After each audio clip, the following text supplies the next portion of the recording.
when I was 18. I ran into a burning wreckage to save Erick. Since then, I've been paralyzed from the waist down, in a shabby rented apartment. He proposed to me with a soda can tab. Julia, you're the only one I want to marry in this life. After we got married, a sketch he drew, titled My Disabled Wife, made him famous overnight. He became known as the most devoted artist on the internet.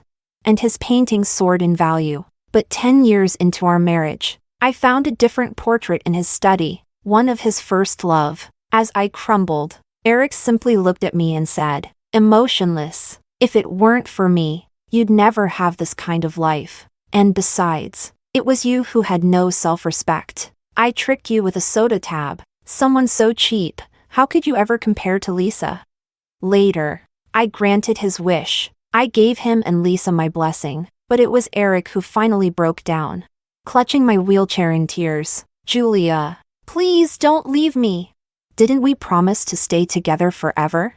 Chapter 1. Last night, my husband got drunk and fell asleep in the study. This morning, while cleaning, I stumbled upon a thick stack of sketches, some old, some new. The top one even had tear stains, and the woman in the portrait.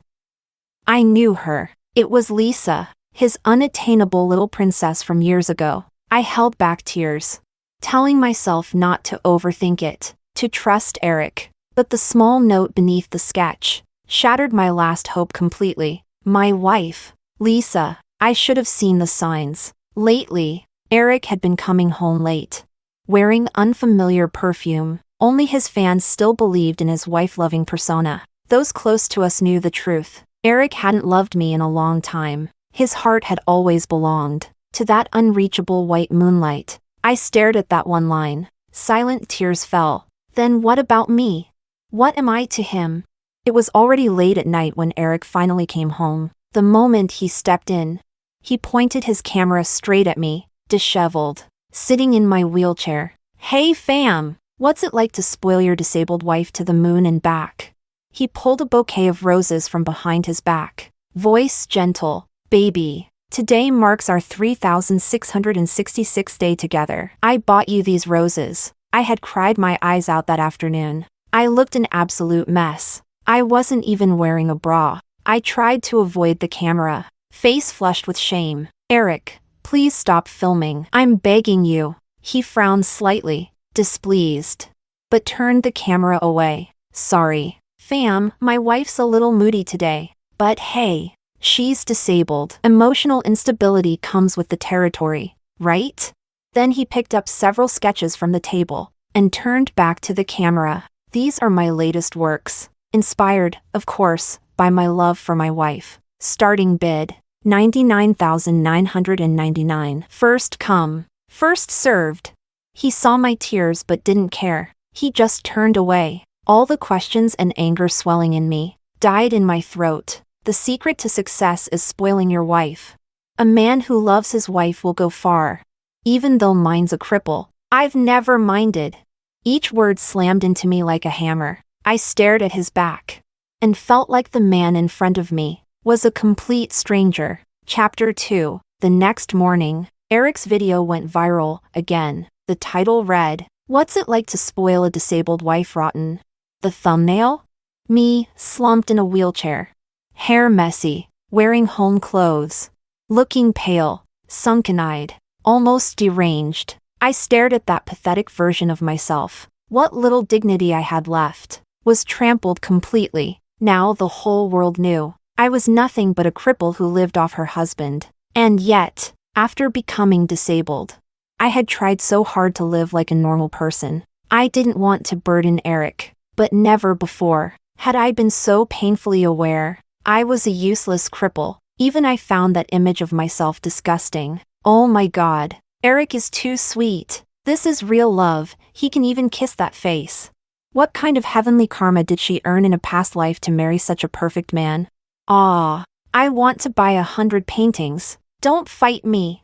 If I can't marry someone like Erick, I'll just spend money to soothe myself. Buy them all. Men who love their wives deserve to be rich. Erick is proof. Am I the only one who thinks this woman is so ungrateful? She's literally disabled and Erick treats her so well, why the attitude? Instead of dragging him down, maybe she should learn to appreciate what she has. My grip on my phone tightened violently as I read that top comment. No, it's not like that. I wanted to scream, to fight back, but no one would believe me. No one even cared. Of course not. I was alone, paralyzed from the waist down, adrift in this world like a weed in the wind. Erick treated me so well, yet I was still ungrateful. But who knew I became disabled? Because I ran into a burning building at 18. To save him? No one knew. No one cared. Chapter 3. At noon, I packed up a thermal lunchbox and headed to Erick's company. But as soon as I reached the front desk, the receptionist stopped me. Ma'am, without an appointment, we can't let you in. I caught the disdain in her eyes, and it stabbed deep into my chest. How ridiculous. The internet's most famous wife-loving husband. And yet, his own company's receptionist didn't recognize me, left with no choice. I called Erick. It took half an hour before he picked up. The receptionist sneered and finally said, "Go ahead." Before I could move far, I heard them gossiping behind my back, without even whispering. So that's Erick's crippled wife? She's hideous. Can't believe he married that, right? Compared to her upstairs, this one's a joke.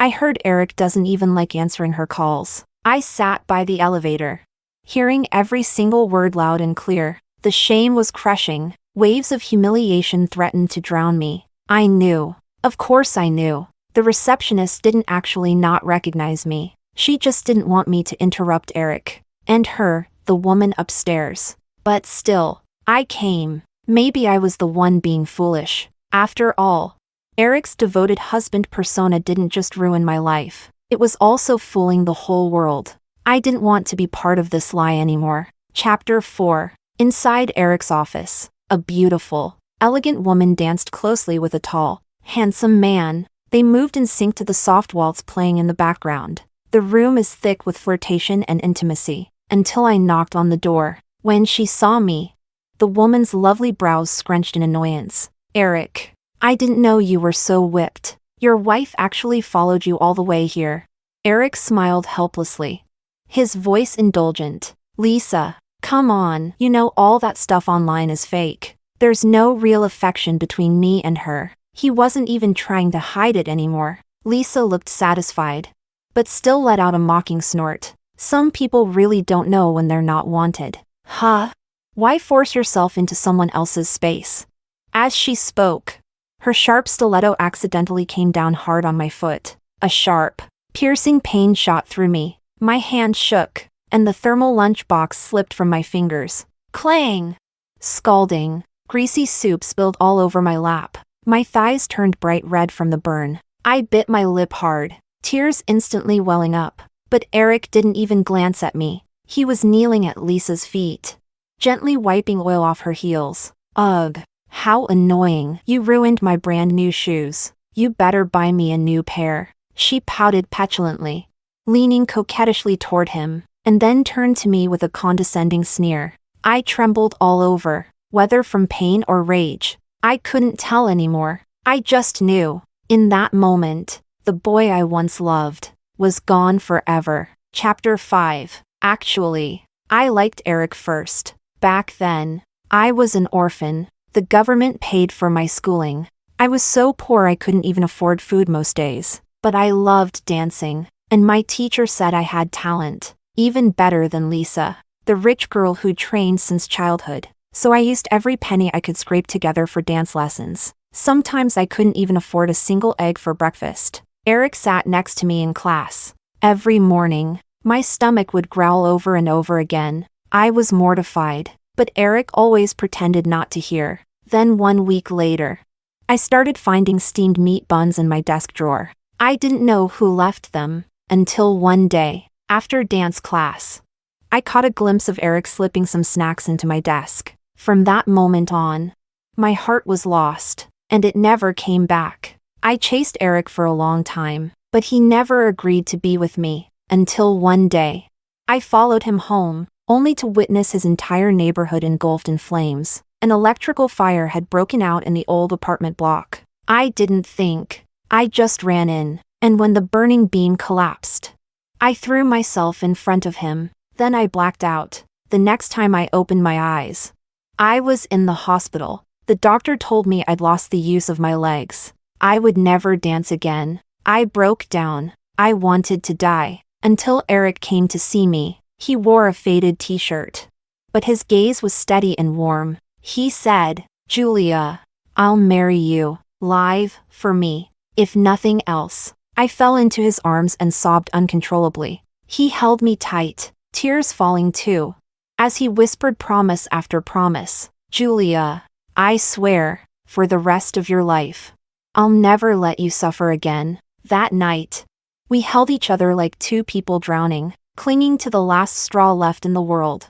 I think we did love each other once. Those moments of warmth and truth, they weren't lies. It's just, he stopped loving me. Chapter 6. That evening, Erick came home unusually early. His hair was carefully styled, and though he wore loungewear, every detail screamed deliberate sophistication. "Get ready, we're going live soon." He placed a spread of delicious food on the table, then looked at me, frowning slightly. "Why do you look so pale today?"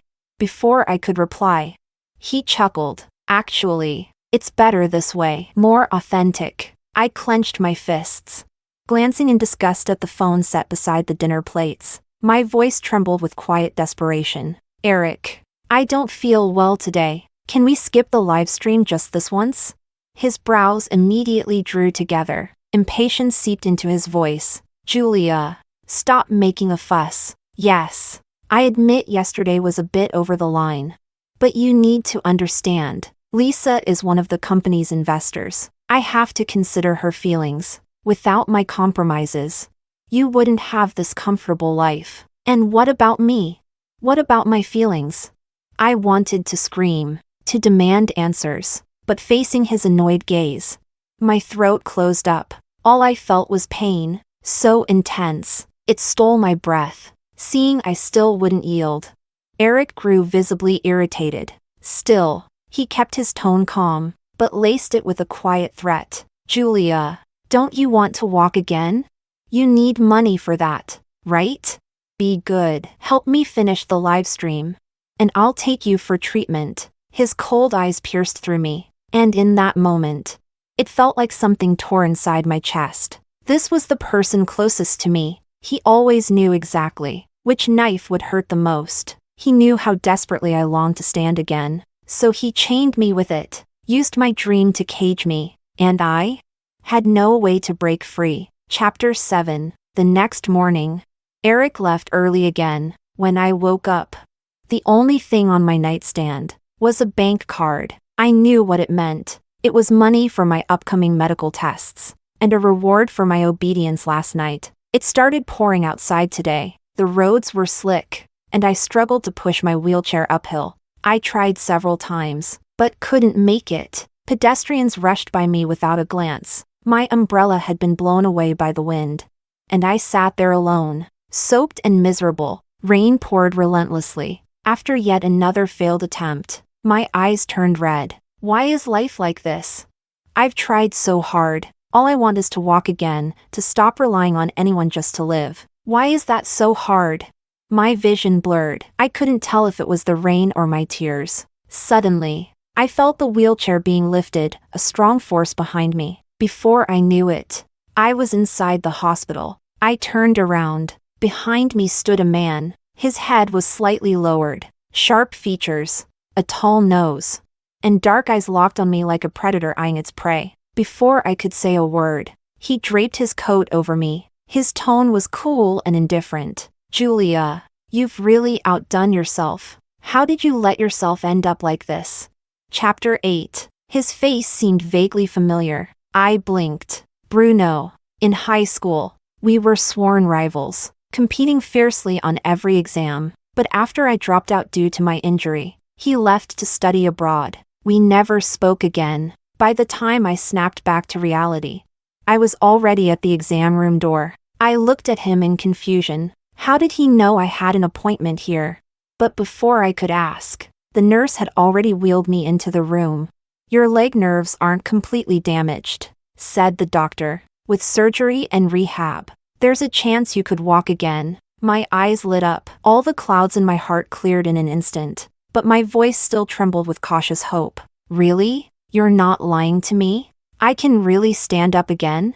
The doctor chuckled. "No, I'm not lying. There's still hope. It's just, the delay over these years will make surgery more complicated." But I was already more than content. If I can stand again, then maybe, there's still hope for everything. Before I left, the doctor walked me to the door, glancing at Bruno waiting outside. He smiled and said, "You're in luck, Mr. Bruno. I can go home by myself. You can go about your day, no need to bother." "Shut up." He frowned, voice sharp with irritation. "It's raining cats and dogs. How the hell are you getting home on your own?" "Julia, your legs are broken." "But what? Your brain got messed up too." I lowered my head, not saying another word, but a warm, aching heat surged through my chest. I knew this man well. Bruno had always been the kind who said one thing and meant another. The car door opened. Before I could react, Bruno suddenly scooped me up. I gasped. His body was hot, his scent clean and familiar. I froze completely, instinctively trying to push him away. "Julia, don't move. Or are you trying to fall and die?" He muttered through clenched teeth. I went completely still. Seeing that I stopped struggling, Bruno let out a quiet breath. Then gently, though awkwardly, placed me in the car. "You're such a pain." At that, I looked up at him, and saw his ears, pale white, flushed red. Bruno drove smoothly. The temperature had dropped, so he'd turned on the heater. Outside the window, buildings blurred past in streaks. In the soft hum of the ride, all my tension faded. I fell asleep. By the time I woke, the sky was already dark. I blinked, staring at the familiar buildings outside, momentarily dazed. "Awake?" It was Bruno's voice. He was looking at me, lips tugged into a smirk. "Do you know how sweet you were sleeping just now? You even drooled." As he spoke, he pointed to the corner of his mouth. Embarrassed, I quickly wiped mine, only to realize there was nothing there. His teasing grin said it all. I'd been played. The mood had grown so light that my words came without thinking. "Bruno, you're such an idiot."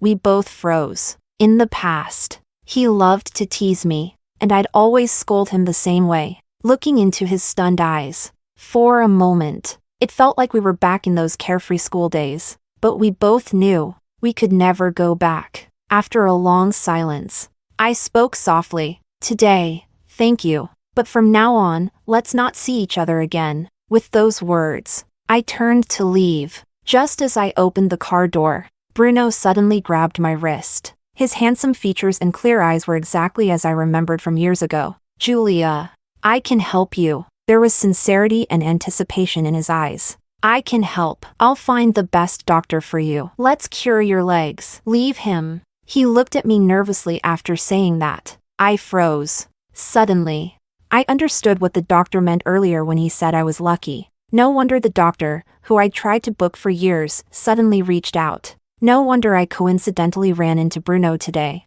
I looked at the tips of Bruno's ears, flushed bright red, as if burned.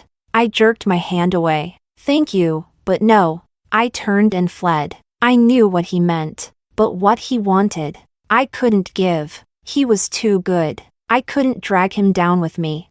Chapter 9. When I returned home, to my surprise, Erick was there. He stood by the window, his expression dark and stormy. Well, Julia, look at you, getting bold now." "Huh?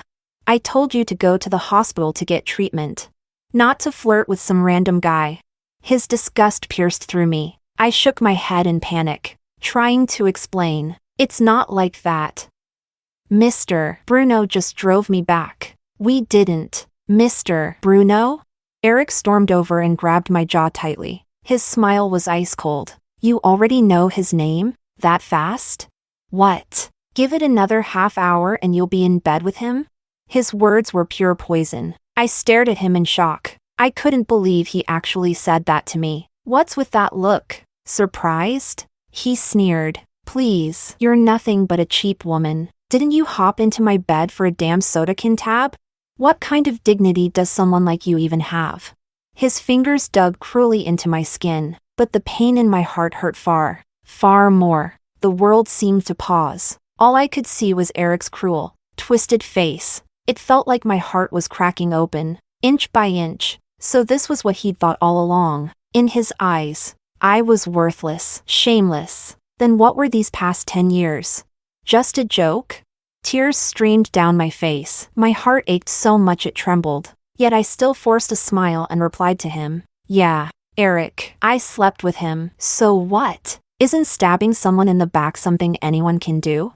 I looked at his face turning completely cold. Suddenly, Erick yanked me up, ignoring the pain on my face. He threw me onto the bed, like a beast gone mad. He tore at my clothes, ignoring my desperate, gut-wrenching resistance. Erick, get the hell off me. Let me go. Don't touch me. You're disgusting. He pinned my legs down and slapped me hard across the face. Then leaned over me. Disgusting? Julia, who the hell are you to call me disgusting? You've already been used up by other men, haven't you? I thought that after you became a cripple, you'd learn to behave. But turns out you're still so damn good at seducing men. His words stunned me. I forgot even to struggle and stared at him in disbelief. The stench of alcohol on his breath made me nauseous as he clenched a cigarette between his teeth. He said nothing more, only continued his actions. In the end, he rammed himself into my body. Ah! I trembled from the pain, screaming aloud, cold sweat pouring from my forehead. I could even feel blood beneath me, but Erick only kept venting, eyes bloodshot, spitting out threats like venom. Julia, you crippled bitch, how dare you try to leave me? Those words pierced my already shattered heart like knives. I felt like a rag being torn apart over and over. My tears had long dried up, eyes wide open. I stared blankly at the ceiling in despair. At last, Erick was done. He passed out next to me, snoring loudly. And I was tossed aside like garbage, my body torn, the bedsheets already stained with blood. In the middle of the night, I dragged my battered body to the bathroom and took a shower, again and again, until my skin turned red from scrubbing. But no matter how much I washed, I couldn't scrub off the filth or the despair lodged deep inside me. Before Erick woke up, I packed my things and left the villa, pushing my wheelchair under the glowing neon lights. I suddenly realized I had nowhere to go. Staring at my own reflection, at the worn-out face in the glass, my tears fell again. My chest ached so much I couldn't breathe. Clutching my heart, I broke down and cried like never before. Chapter 10. Why did it turn out like this? Maybe I never truly knew Erick at all. I slept for a long time. When I finally woke up, I found myself lying in an unfamiliar bedroom. You're awake? A knock came shortly after. Come in. Bruno placed a glass of water on the nightstand, pressed his lips together, and said gently, I rented this place for you. If you're not ready for surgery, we can talk about it later. I know your English is good. I got you a job as a translator. Start with that. Let me know if you need anything. He rambled on, and when he saw I wanted to speak, he quickly added, you don't have to rush to turn me down. It's really nothing for me financially. Besides, you can always repay me through the translation work. His voice was gentle, but there was a calm firmness that allowed no refusal. Yet if you looked closely, you could see a flicker of cautious care in his eyes. Suddenly, my eyes burned with heat. After a long silence, I finally responded to Bruno. Okay, I accept. So I moved into the apartment Bruno rented for me. Although he said there was no need, I insisted on writing an IOU. I would repay every cent one day. He would occasionally bring me small things, not expensive, just snacks and drinks, every day. I was either studying or working. Slowly, life began to feel full again. For the first time in a long while, I felt a sense of peace. But that day, I suddenly received a call from Erick. Julia, you've been out there long enough. You should have come to your senses by now. I'm live streaming tonight. Come home already. I won't hold that day's incident against you. Before he could finish, I cut him off. Mr. Erick, didn't you see the divorce papers I left at the door? I've signed them. I don't want anything more to do with you. I'm not coming back. Divorce? Erick's voice shot up in pitch, then turned into a cold laugh. Julia, you're a cripple. How do you think you'll survive out there? Then he softened his tone. Julia, be good. Stop being difficult. I admit, I was a bit harsh last time. I won't do that again. Just be good and come home, okay? I listened to his voice, but all I felt was exhaustion. He was always like this, always telling me he went too far this time, that he'd change next time, but he never would. Erick, give it up. I'm never going back. With that, I hung up. Chapter 11. I never expected that just a short while later, Erick would release an audio recording. It was from our last phone call, but it had been edited. All the parts where he threatened me were removed, leaving only the sweet talking bits. And me, cold, firm, and heartless. That made Erick sound pitiful and humble. The internet exploded. WTF? I'm so pissed. Why is this woman acting like a queen? Erick was begging her and she still played hard to get. Typical fake saint. Spending Erick's money while pulling this running away from home drama. Disgusting. Right? She's a cripple. How the hell is she surviving out there? Probably still using Erick's name. Erick is too good. Why do men like him never end up with me? Erick's caption was full of fake humility with hidden manipulation. Julia, I made a small mistake last time. I know you're mad, but you've been gone for half a month. I'm really worried. Can you all help me convince her to come home? Julia, please, just come back. I stared at that post, on the surface humble, but a veiled threat, and felt sick to my stomach. Erick, he was trying to force me to bow down with this. Am I the only one who feels like the reason she left must be something serious? Why would a guy who really loved her call her a cripple? Pfft, sounds like someone's jealous of a guy as good as Erick. Exactly. Who's down to head to City C? I can't stand watching Erick suffer like this. And then, the online storm kept growing. Not only was I being attacked everywhere on the internet, but someone even leaked my address. Red paint was thrown on my door, words written in thick red letters. Slut. Go back where you came from. Looking at the vandalized entrance, rage and hopelessness surged inside me. That's when a figure suddenly emerged from the corner. It was Lisa, wearing 6-inch heels. Makeup still flawless, though her eyes revealed her exhaustion. Lisa stared at the doorway, as if satisfied. Looks like those fans of yours aren't so useless after all. I glared at her. You're the one who leaked my address. Lisa raised an eyebrow and smiled. Well, aren't you clever? Just after saying that, her face suddenly twisted. You deserve it. You crippled bitch. You should have died in that fire. Why the hell are you still alive? Clinging to Erick? Lisa couldn't stop thinking about the name Erick had drunkenly called that night. It made her blood boil. You, an orphan. A penniless nobody. How dare you dance better than me? I hate you. I've hated you since we were kids. Good thing you were stupid enough to believe the plan Erick and I made. You rushed right into the fire like a brainless fool. But why? Why was it just your leg that got ruined? Why the hell did someone save you? Why didn't you just die? Her words roared in my head, buzzing like a storm. My lips moved, but I didn't know what to say. That fire, you mean it was all you're doing?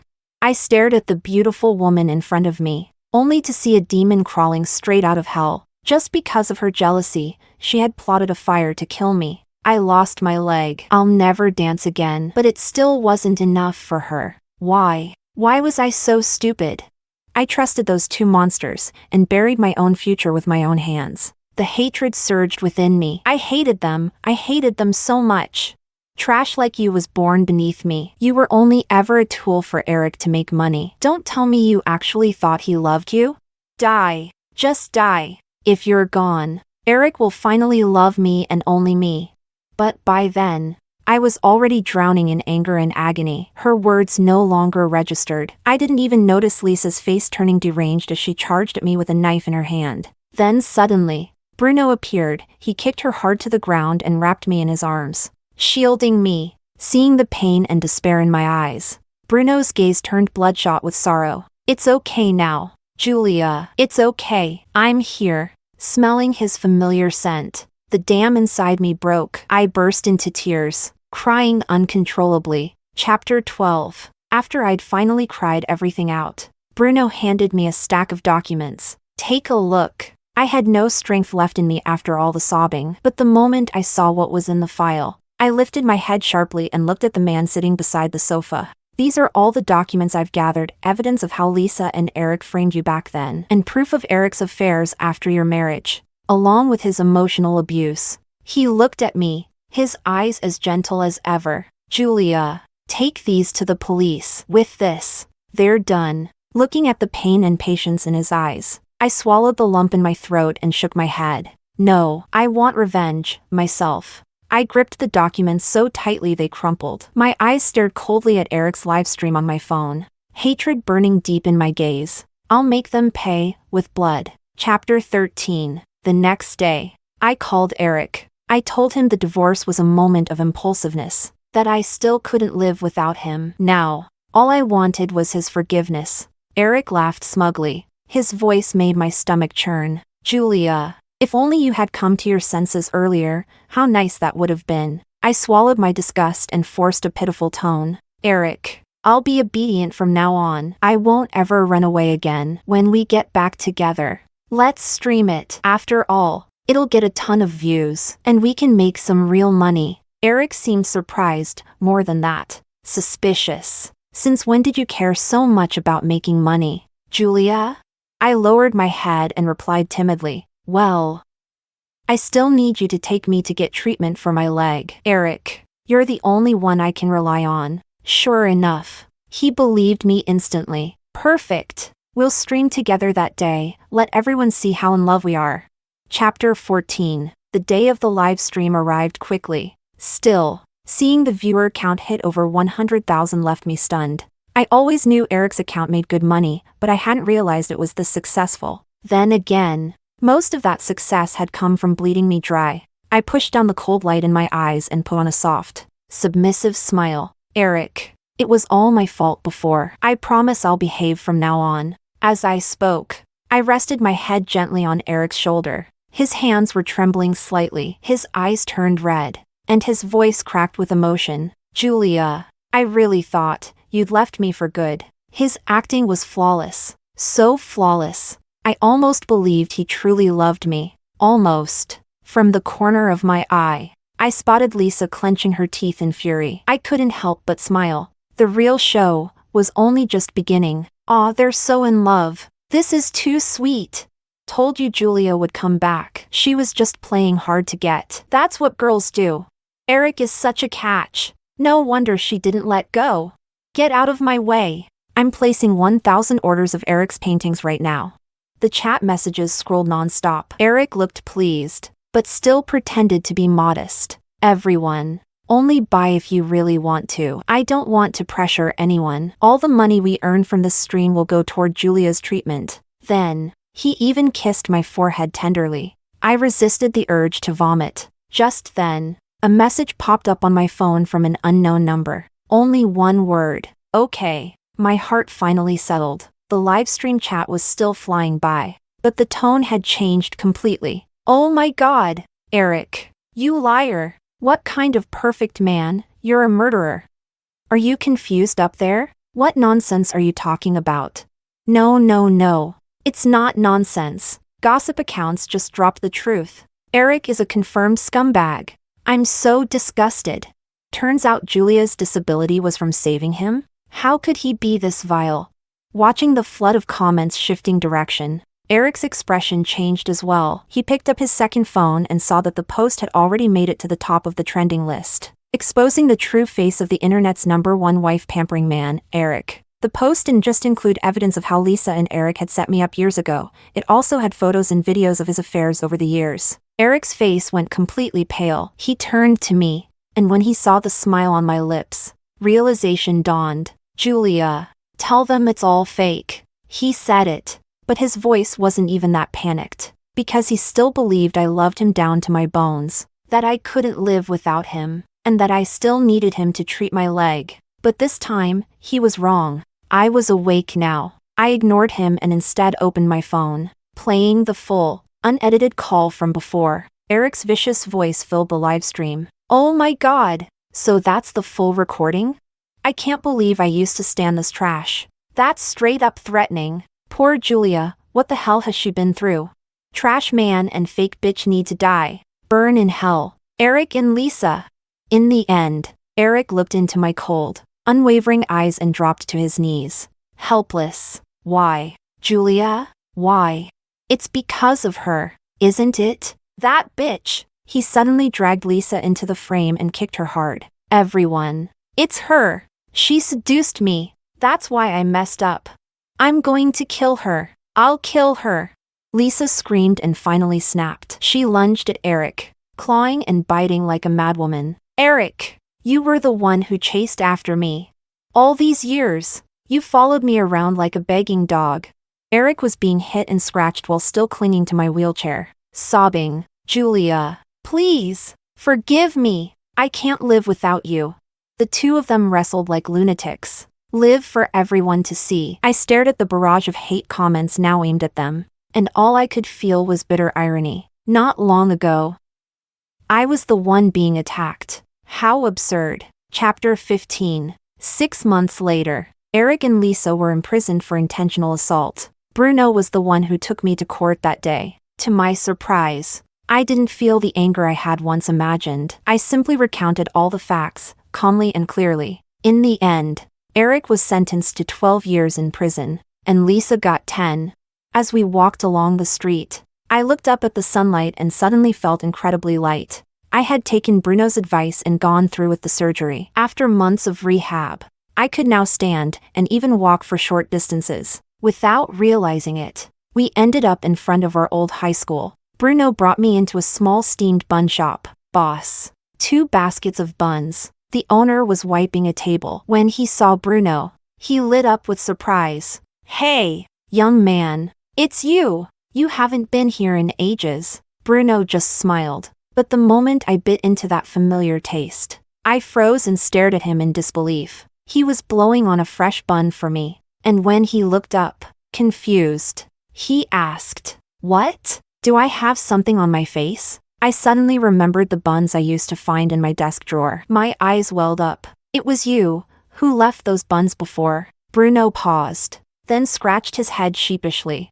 You figured it out. Huh? I saw you so hungry back then, it was just too sad. So I snuck in a few buns for you. Looking at his red ears, I couldn't hold back anymore. Tears rolled down my cheeks. So it was you. No wonder, after Bruno went abroad, I never found another bun in my desk again. So it was you. Ever since meeting him again, it felt like luck had finally started to return to my life. Seeing me cry, Bruno panicked. He quickly put down the bun and reached over to wipe my tears. What's wrong? Thinking about the past again? Aw, it's my fault. I shouldn't have brought you here. I interrupted him before he could finish, tears still falling, but with a smile on my lips. Bruno, let's be together. I swear I won't bring you to places like, wait. Huh? What did you say? His eyes lit up with sheer joy, so pure, just like back then. What? You're not happy? Then forget it. What?